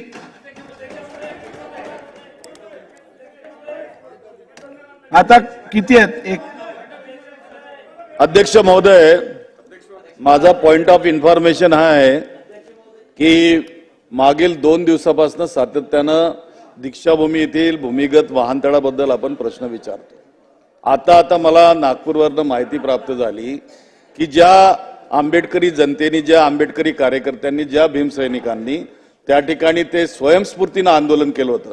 खरं पाहिलं तर 5 जूनपासनं त्या ठिकाणी मातीचे मोठमोठे ढिगारे आणि सडाकी बघून लोकांच्या भावना दुखावल्या होत्या आणि त्या कुठतरी व्हॉट्सअपवर त्याचं आंदोलनाचं सुरू होतं. स्वयंस्फूर्तीने झालं, कोणता पक्ष नव्हता, कोणत्या संघटना नव्हत्या, त्यांनी केलं. आज त्या 15 लोकांवर त्या ठिकाणी गुन्हे दाखल करण्यात आले. खरे पाहिलं तर पोलीस प्रशासनाची चूक आहे, त्यांच्या गुप्तचर संघटना काय संस्था काय करत होत्या, तिथलं जिल्हा प्रशासन काय करत होतं इतके दिवस, त्यांना ती माहिती नव्हती का? राज्य शासनानं निधी दिलेला आहे, राज्य शासनाची एजन्सी त्या ठिकाणी डेव्हलपमेंटचं काम करत आहे. माननीय मुख्यमंत्र्यांनी भूमिपूजन केलं आणि कार्यकर्त्यांनी आपल्या भावना दुखावल्या म्हणून त्या ठिकाणी जर संताप व्यक्त केला असेल तर त्यांना गुन्हेगार समजूच कसे शकू आपण? ते गुन्हेगार ठरू शकत नाही. त्यामुळे अशा वेळेला ते गुन्हे मागे घेतले पाहिजेत आणि त्या ठिकाणी शांतता ठेवली पाहिजे. हे आपल्या वतीनं मी राज्य सरकारला मांडू इच्छितो. नागपूर महानगरपालिकेची नियोजन शून्यता आणि अनियमिततेमुळे दरवर्षी 144 कोटी रुपयाचा शहर बस सेवेत घाटा आहे आणि आता एव्ही ट्रान्स प्रायव्हेट लिमिटेड कंपनीला नागपूर महानगरपालिकेद्वारे 250 नवीन इलेक्ट्रिकल बस खरेदीसाठी 313 कोटीचा कंत्राट देण्याचा निर्णय झालेला आहे. ऐन लोकसभा निवडणूक 2004ची आचारसंहिता लागू झाली असताना प्रशासकाने हा निर्णय घेतला असून सिंगल बिडर असताना देखील टेंडर प्रक्रियेला मुदतवाढ देऊन फायनान्शियल बीड उघडली आहे. विशेष शहर बस सेवेत दरवर्षी सेवा दरात वाढ करण्याची कुठलीही तरतूद आवश्यक नसताना कंपनीच्या लाभासाठी दरवर्षी दरवाढीची तरतूद या टेंडरमध्ये केली गेली आहे. या टेंडर प्रक्रियेत सहभागी होण्यासाठी बस उत्पादन क्षेत्रातील नामांकित 4 ते 5 कंपन्या इच्छुक आहेत. ही प्रक्रिया पुन्हा राबविल्यास नागपूर महानगरपालिकेला कोट्यवधी रुपयाचा फायदा होण्याची शक्यता आहे. तरी फक्त एकाच कंपनीसाठी प्रशासकाचे प्रयत्न आहेत. त्यामुळे ही टेंडर प्रक्रिया तत्काळ रद्द करण्यात यावी अशी या पॉइंट ऑफ इन्फॉर्मेशनच्या माध्यमातून मी शासनाकडे मागणी करत आहे. मी एक अत्यंत गंभीर विषयावर या ठिकाणी सभागृहाचं लक्ष वेधू इच्छितो. अध्यक्ष महोदय, महाराष्ट्र सरकारच्या माध्यमातून एकात्मिक बाल विकास योजनेअंतर्गत गर्भवती माता व 6 महिने ते 3 वर्षापर्यंत लहान बालकांना पोषण आहार पुरवला जातो. अध्यक्ष महोदय, यापूर्वी हरभरा, तांदूळ, तुरडाळ, गहू, तिखट मीठ अशा प्रकारचा कच्चा माल पूर्वी शासनाच्या कालावधीत हा देत जात होता. आता नव्या काही धोरणानुसार हा पॅक्ड माल दिला जातो आणि या पॅक्ड मालच्या माध्यमातून ते गरम पाण्यात या ठिकाणी शिजवलं की लगेच तिथल्या तिथं त्या पालकांना आणि त्या मातांना त्या ठिकाणी ते जेवण करता येतं. अध्यक्ष महोदय, काल एक अत्यंत वाईट घटना माझ्या मतदारसंघात पलूस तालुक्यामध्ये कृषीनगरच्या 116 नंबरच्या शाळेच्या वाटपामध्ये झालेली आहे आणि तिथं मृत सापाचं पिल्लू हे या ठिकाणी दादा त्या पोषण आहारामध्ये सापडलेलं आहे. आणि अध्यक्ष महोदय, दर 2 महिन्यातनं एकदाच हा माल त्या ठिकाणी दिला जातो आणि दर 2 महिन्यातनं 50 दिवसाचा माल एकाच दिवशी वाटप केला जातो. मग ह्याचं स्टोरेज कुठं केलं जातं?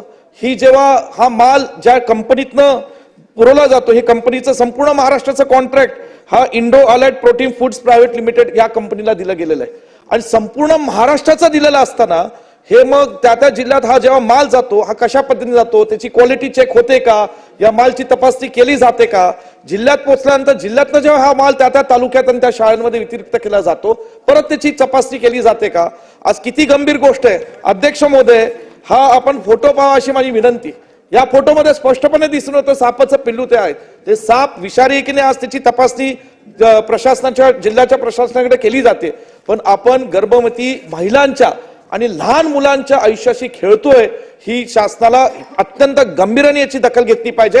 आणि अध्यक्ष महोदय, माझी मागणी आहे की या ठिकाणी जे अधिकारी किंवा ह्या संपूर्ण प्रवासात जे काही हा माल दिला जातो, ती कंपनी असो किंवा प्रशासन असो, जे कोण दोषी असतील त्याच्यावर कडक कार्यवाही झाली पाहिजे आणि याची सखोल चौकशी झाली पाहिजे. अध्यक्ष महोदय, सन्मान्य सदस्य विश्वजित कदम यांनी सभागृहाला दिलेली माहिती अत्यंत गंभीर आहे.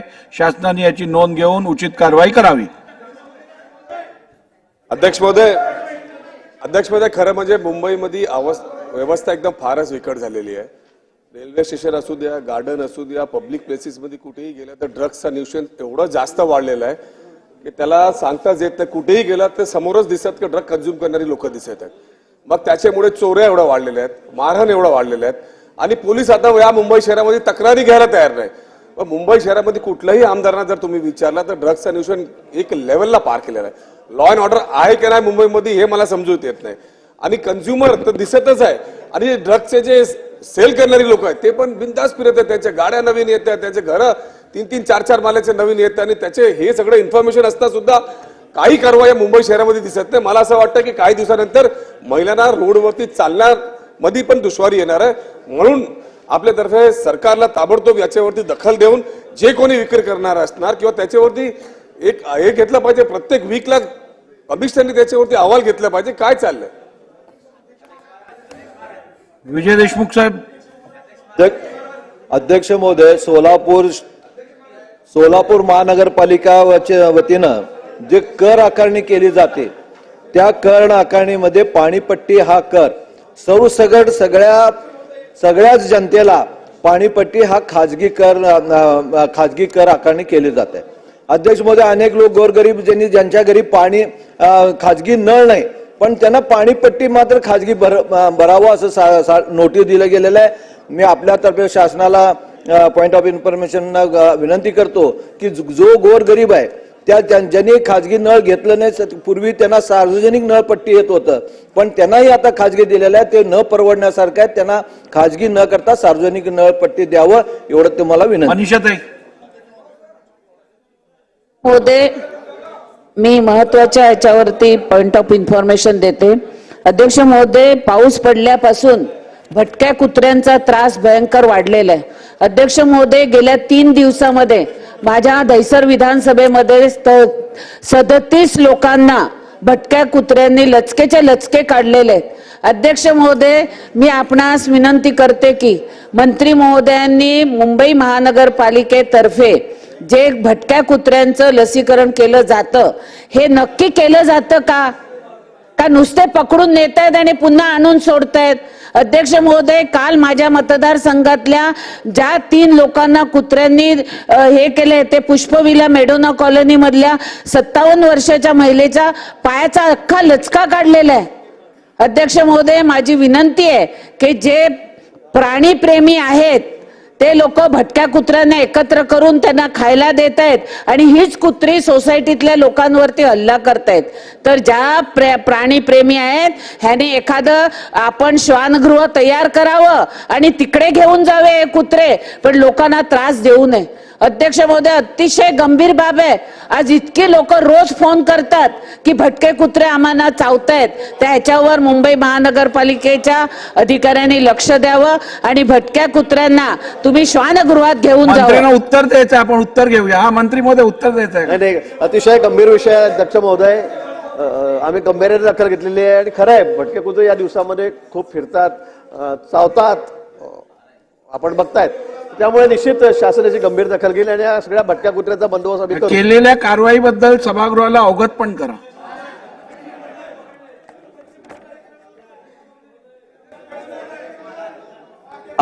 अध्यक्ष महाराज, सबसे पहले मैं आपका धन्यवाद देता हूं कि मनोरा एमएलए हॉस्टल और मैजेस्टिक एमएलए हॉस्टल के बारे में आपने सभागृह में बताया. सर, जब विलासराव 2000 मुख्यमंत्री थे तब आमदारों के लिए जिमखाना और एक क्लब की घोषणा की. उसकी जगह वर्ल्ड ट्रेड सेंटर पे भी फाइनल हुई. उसमें कुछ लोग कोर्ट में भी, लेकिन कोर्ट ने भी अपनी तरफ से फैसला किया. आज तक उस पर कोई प्रकार की कार्रवाई नहीं की. मेरी रिक्वेस्ट है उस पर कार्रवाई हो. और एक पॉइंट ऑफ प्रोसीजर है सर, जैसा मंत्रियों के आगे उनके माताजी और पिताजी का नाम लगाया जाता है, वैसा हमारे यहाँ डायस पे देखिए कैलाश किशनराव गोरेंट्याल लिखा. अगर यहाँ कैलाश भूदेवी किशनराव गोरेंट्याल अगर लिखा जाए तो ये हमारे सभी क्या फायदा होगा सर. चांगली सूचना आहे. अध्यक्ष महोदय, माझ्या मतदारसंघामध्ये काटोल नगर परिषद मध्ये अध्यक्ष महोदय सुवर्ण जयंती नगरोत्थान महाअभियान राज्यस्तराच्या माध्यमातून एक सिमेंट रस्त्याचं काम 30 कोटीचं मंजूर झालं आहे. काटोल येथील नागरिकांचा आग्रह आहे की हे काम सिमेंट रस्ता नव्हता डांबरीकरणाचा रस्ता व्हावा यासाठी त्यांनी आंदोलन सुद्धा त्या ठिकाणी केलं आहे. अध्यक्ष महोदय, राज्य शासनाला माझी विनंती राहील की हा 30 कोटीचा सिमेंट रस्ता रद्द करून त्या ठिकाणी काटोल नगर परिषद मध्ये हा डांबरीकरणाचा रस्ता करावा अशा पद्धतीची मी राज्य शासनाला विनंती करतो. त्याची नोंद घेऊन त्यांनी सध्या जे काम चालू झालेलं आहे नुकतंच ते काम त्वरित थांबावं अशी मी राज्य शासनाला विनंती करतो अध्यक्ष महोदय. त्याचबरोबर अध्यक्ष महोदय, नुकत्याच ज्या लोकसभेच्या निवडणुका झाल्या अध्यक्ष महोदय, त्यामध्ये वर्धा लोकसभा मतदारसंघामध्ये चला इंडिया आघाडीचे जे उमेदवार होते अमरजी काळे हे त्या ठिकाणी उभे होते आणि या निवडणुकीमध्ये अध्यक्ष महोदय महाराष्ट्र राज्य प्राथमिक शिक्षक समिती याचे जे अध्यक्ष आहेत विजय कांबळे यांना त्यानिमित्तानं त्यांनी या निवडणुकीमध्ये भाग घेतला म्हणून त्यांना निलंबित करण्यात आलं जिल्हा परिषदेच्या माध्यमातून. अध्यक्ष महोदय, माझी एकच शासनाला विनंती आहे की याची कोणत्या पद्धतीनं शहानिशा न करता त्या विजय कांबळे यांना कोणत्या पद्धतीनं नोटीस न देता अशा पद्धतीनं राजकीय हेतूने त्यांच्यावर कारवाई करण्यात आली आहे. त्याच्याबाबत अवश्य त्याच्यावरती विचार करून त्यांचं निलंबन रद्द करावं अशी मी राज्य शासनाला विनंती करतो. हा पालघर जिल्ह्याच्या वतीने हा प्रश्न आहे. पॉइंट ऑफ इन्फॉर्मेशन सर, मुंबईला येण्यासाठी पालघर जिल्ह्यातून नॅशनल हायवे क्रमांक 48 हा येतोय आणि आपण इथे बघितलं की आम्ही सगळे आमदार महोदय आणि त्या भागातली मंडळी मुंबईला यायचं म्हटलं तर तो हायवे आहे नॅशनल हायवे नंबर 48 हा अतिशय खराब झालेला आहे आणि वसई किंवा पालघर जिल्ह्यातले रुग्ण जे वसईमध्ये येतात मुंबईला येतात त्यांच्यासाठी एवढे मोठं जिकरीचा तो हायवे झालेला 4 तास ट्रॅफिक लागते आणि ज्या कॉन्ट्रॅक्टरने काम घेतलेलं आहे नॅशनल हायवेचे अधिकारी आहेत त्यांचं पूर्णपणे ह्या हायवेच्या दुरुस्तीकडे दुर्लक्ष झालेलं आहे. तर माझं सरकारकडे या माध्यमातून अशी विनंती आहे की ते संबंधित ठेकेदार आणि ते नॅशनल हायवे अथॉरिटी यांना बोलवून हा हायवे लवकरात लवकर क्लिअर करावा, चांगला करावा, जेणेकरून मुंबई येण्यासाठी जे 4-4 12:35 चालू करतोय लागणार नाही. 12:35 आणि दुसरा कामण भिवंडी रस्ता हा रस्ता सुद्धा अतिशय खराब झालेला आहे. एवढे खड्डे पडलेत. काल त्याच्यामध्ये एखादा ऍक्सिडेंट झाला त्याचा मृत्यू झाला तर तो सुद्धा लवकर लवकर दुरुस्त करावा अशी माझी विनंती आहे. सुनील राणे. अध्यक्ष महोदय, सन्माननीय वनमंत्री इथे उपस्थित आहेत.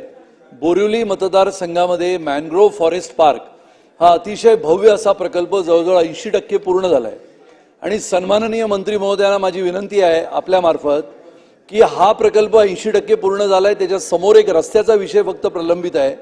तो जर रस्त्याचा विषय आपण सोडवला ते येणाऱ्या 15 ऑगस्टला संपूर्ण बोरिवली नाही तर मुंबईतील ज्येष्ठ नागरिकांसाठी सगळ्यात जास्त ऑक्सिजन जर कुठे मिळत असेल तर तो कांदळवनामध्ये मिळतो. सन्माननीय वनमंत्र्यांना माझी पुन्हा एकदा विनंती आहे की या 15 ऑगस्टला बोरिवलीमध्ये तो जो मॅनग्रोव्ह फॉरेस्ट पार्क प्रकल्प आपण पूर्ण केला आहे तो सुरू करावा अशी विनंती करतो. त्याबद्दलचे निर्देश आपण सन्माननीय मंत्री महोदयांना द्यावेत. अध्यक्ष महोदय, शहापूर भिवंडी ठाणे हा जो रस्ता आहे नॅशनल हायवे 3 ह्याच्यावर बऱ्यापैकी कामं चालू आहेत आणि साहेब एवढे ट्रॅफिक जाम होते 3-4 तास आम्हाला पडघ्यावरून मुंबईमध्ये यायला 3.5-4 तास लागतात. अध्यक्ष महोदय, याच्यामध्ये कंटेनर मोठमोठे ट्रेलर त्या रोडवर म्हणजे सकाळपासून ते रात्रीपर्यंत चालू असतात. त्याच्यामुळे हे ट्रॅफिक कंट्रोल म्हणून आपण शासनाने यांना निर्देश द्यावे. त्याचा टायमिंग टेबल ठरवावा. सकाळी 12 ते 5 ते रात्री असा वेळ ठरवून त्याला ट्रॅफिकचा थोडा आपण हे करून द्यावं. ठीक आहे. चला यामिनीताई. महोदय, अध्यक्ष महोदय, माझ्या विभागातल्या जे रुग्णालयामध्ये 4th श्रेणी राज्य सरकारी कर्मचारी संघटनेने आजपासून संप पुकारलेला आहे. पावसाळ्याचे दिवस आहेत, रुग्णांची संख्या वाढते. शासन आपल्या मार्फत शासनाने याची नोंद घ्यावी आणि त्यांना चर्चेसाठी पाचारण. अभिमन्यू पवार. अध्यक्ष महोदय, राज्यामध्ये मोठ्या प्रमाणात शिक्षण भरती चालू आहे आणि या शिक्षण भरतीमध्ये आमच्या भूकंपग्रस्त विद्यार्थ्यावर अन्याय होतो. अध्यक्ष महोदय, औसा, निलंगा, उमरगा, लोहारा हा पूर्णपणे 57 गाव भूकंपग्रस्त आहेत. या भूकंपग्रस्तामध्ये अनेक D.Ed, B.Ed विद्यार्थी आहेत. त्यांच्यावर अन्याय करणारा हा निर्णय. अध्यक्ष महोदय, 4 नोव्हेंबर 2016चा जो सामान्य प्रशासनाचा निर्णय आहे हे भूकंपग्रस्त प्रवर्गासाठी अन्याय करणारा आहे. हा निर्णय रद्द करावा व शिक्षण सेवक पदभरतीमध्ये भूकंपग्रस्त आरक्षणातून रिक्त असलेली पदे रूपांतरित न करता ही पदे समांतर आरक्षणामध्ये कायम ठेवून D.Ed, B.Ed उमेदवारांना सेवेत सामावून घेऊन सेवांतर्गत पात्रता परीक्षा उत्तीर्ण होण्यासाठी 3 संधी आपण द्याव्या ही मागणी मी करणार आहे अध्यक्ष महोदय. ठीक आहे. हा असा निर्णय चला, बच्चू कडूजी. अध्यक्ष महोदय असा निर्णय आदिवासी विभाग अध्यक्ष महोदय तुम्ही घेतला रेकॉर्डवर घेतला. लिप बंद झाल्याबरोबर लगेच आदेश दिले. अध्यक्ष महोदय तुमच्याकडून ह्या अपेक्षा आहे. काही काम करणाऱ्या लोकांचं आयुष्य बंद व्हायला चाललं. अध्यक्ष महोदय दादा इथं आहे. दादा आशा वर्कर असेल, अंगणवाडी सेविका असेल, मदतनीस असणार, पोलीस पाटील असणार, ग्राम रोजगार असेल, सेवक असेल, तिकडे ग्रामपंचायत कर्मचारी असणार, तिकडे आमचे होमगार्डवाले असेल, संगणक परिचय सोसायटीचे गट सचिव, हे सगळे गावात काम करतात. अध्यक्ष महोदय एकदम गावात टोकावर. म्हणजे दिल्लीची योजना यांच्या हातून जातं, तुमच्या हातून नाही जात. अध्यक्ष महोदय आणि यांचे नेहमी आंदोलन संप चालू असतं. दादा एकदा कायमचं मोकळं करा ना. एक बैठक घेऊन तिथं कुठेतरी निर्णय घेतला पाहिजे. होमगार्डची तर अशी अवस्था आहे. अध्यक्ष महोदय हा होमगार्ड फक्त 3 वर्षातून 3दा त्याला ऑर्डर येतं. ना तो शेती करू शकत, ना उद्योग करू शकत. किमान 7 महिने तर काम दिले पाहिजे. तेवढं तर केलं पाहिजे. अध्यक्ष महोदय हे अशा पद्धतीनं लवकर निर्णय घ्यायचे, तसे तुम्ही निर्देश द्यावं अशी विनंती करतो. शासनाने नोंद घ्यावी. अमित चाटम. अध्यक्ष महोदय, माझ्या अंधेरी पश्चिम विधानसभा मतदारसंघामध्ये जुहू गल्ली आणि गिलबर्ट हिल येथे SRAचा जो प्रकल्प आहे तो गेली 10 वर्ष बंद पडलेला आहे. सर्वधर्मीय नावाची सोसायटी, त्यांची घरं तुटली आहेत. 16 कोटीपेक्षा जास्त त्यांचं भाडंही पेंडिंग आहे. या प्रकल्पावरती ईडीचा स्टे होता, तो ईडीचा स्टे आता हटवण्यात आलेला आहे. अध्यक्ष महाराज, माझी शासनाला विनंती आहे की लवकरात लवकर हा प्रकल्प कार्यान्वित करून 5000 पेक्षा जास्त झोपडपट्टी धारकांना त्यांची घरं मिळवून देण्याच्या दृष्टिकोनातून कारवाई करावी. अध्यक्ष आशिष जयस्वाल. माननीय अजितदादा या ठिकाणी आहे. मी त्यांचं लक्ष वेधू इच्छितो की सरकारने सर्व घटकाला न्याय देण्याचा प्रयत्न केला. आपण अंगणवाडी सेविका असो, आशा वर्कर असो, CRP असो, सर्वांची वेतनवाढ केली. परंतु अध्यक्ष महोदय शाळेमध्ये जे स्वयंपाक करणाऱ्या ज्या स्वयंपाकी महिला आणि मदतनीस आहे, जे शालेय पोषण आहारमध्ये लोकांना खिचडी शिजवतात अध्यक्ष महोदय, त्या सर्व महिलांना किमान त्यांचं जीवन जगता यावं एवढी रक्कम सरकार देत नाहीये.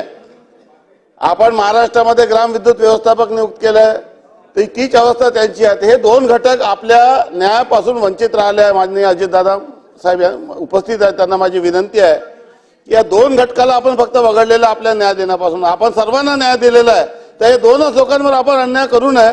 या दोन्ही लोकांना आपण न्याय द्यावा अशी माझी आपणास विनंती आहे. अध्यक्ष महोदय, माझ्या मतदारसंघामध्ये शिरूर हे तालुक्याचं ठिकाण येतं. त्या ठिकाणी 8 दुकानांचं जळीत गेल्या 2-4 दिवसापूर्वी झालं. MSCBच्या शॉर्ट सर्किटमुळे त्या दुकानांचं जळीत झालं. एका दुकानांचं 50-50, 60-60 लाख रुपयाचं नुकसान त्या ठिकाणी झालंय.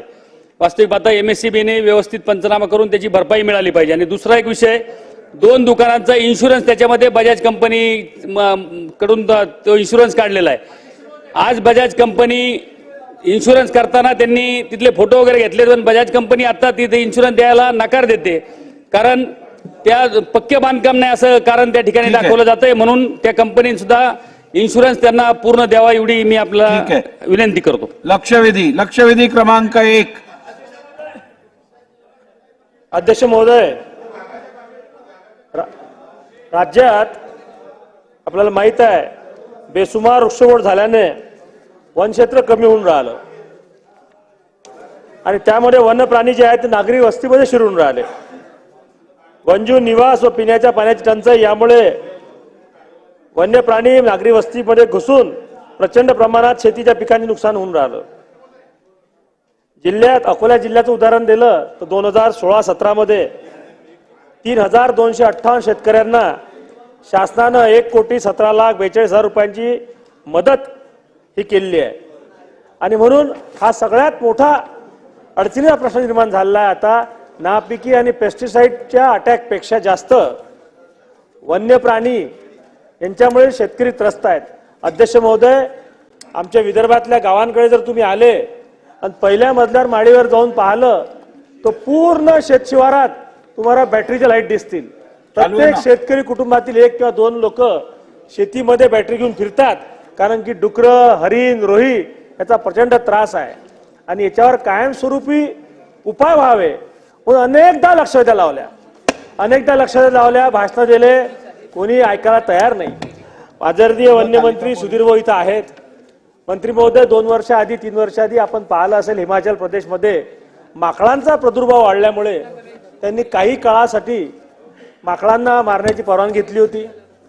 आपल्याकडे जे हरणांची अडचण आहे त्याच्यामध्ये मंत्री महोदय हरिण हे क्लास सी म्हणजे वाघाच्या कॅटेगरीत टाकल्यामुळे त्याला मारता येत नाही, परंतु याला इंजेक्शन देऊन स्टेरलाइज करता येईल काय याच्यावर उपाययोजना केल्या पाहिजे. आणि सगळ्यात महत्त्वाचं मंत्री महोदय, जर आपण याचा उपाय करू नाही शकलो तर किमान शेतकऱ्यांना झटका मशीन लावून त्यांना अनुदान जर आपण दिलं तर बऱ्यापैकी आपण या गोष्टीला कंट्रोल करू शकतो. आता झटका मशीनची जी कॉस्टिंग आहे मंत्री महोदय, एक फोन येते जंगली जनावरला केला